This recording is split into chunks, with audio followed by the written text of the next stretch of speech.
প্রেমের সম্পর্ক শেষ পর্যন্ত সুখকর হয় না। শেষ পর্যন্ত ফাসাদ লাত্তি ছাড়া আর কিচ্ছু জোটে। হ্যাঁ, 3 বছরের ভালোবাসা, 8 বছরের জানাশোনা, 9 বছরের দিন ফাসাদ লাত্তি, একটা লাত্তি, এরপরে মেও মেও করে কান্দে। আর আমার কাছেই তো কত ফুলানি কান্দে।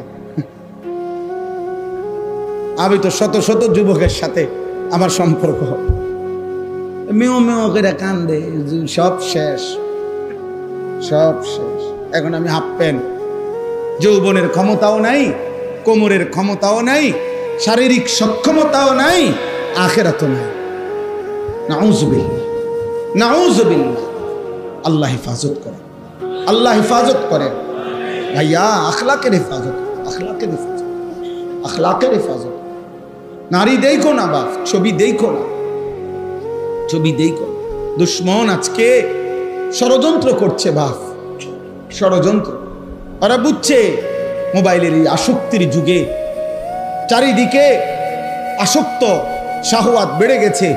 শেষ পর্যন্ত দুশ্মন ষড়যন্ত্রের অংশ হিসাবে, ষড়যন্ত্রের অংশ হিসাবে আজকে পরিকল্পিতভাবে, সুনির্দিষ্টভাবে হিন্দু যুবক অসংখ্য যারা মুসলিম মেয়েদের সাথে হারাম প্রেমের সম্পর্ক গড়ে তাদেরকে বেইজ্জতি করছে, ধর্ষণ করছে, ব্যভিচার করছে, ইমানদার বোনকে শেষ পর্যন্ত লাঞ্ছিত করছে। ওরা জানে প্রেমের সস্তা অফার দিলেই কাইট হয়ে যাবে।